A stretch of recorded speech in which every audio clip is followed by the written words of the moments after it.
Kako komentirate zadnjo podražitev naftnih derivatov? Ja, no, to pravzaprav gre v neskončnost, tako rekoč, ne. Vsak dan, pravzaprav vsak teden drugačna cena, ne. Gledam naše sosede okoli, pa praktično kar ostaja na nekem takem nivoju, bi rekel, sprejemljivem. Vedno hujše je in škoda, da smo prvaki v tem, ne.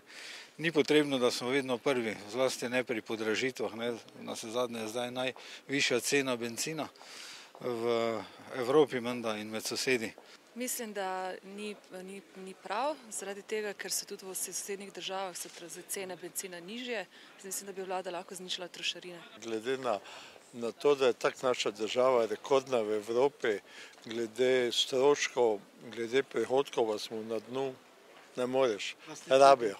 Ne, tako dobro, da če sploh obstajamo. Jaz sem siguren, da če se tako nadaljevalo, da je sistem Grčije tako mili za naš. V Sloveniji so cene naftnih derivatov ponovno višje. Mi smo odšli v Avstrijo, ker smo ugotovili, da so cene iste ali pa nekoliko višje.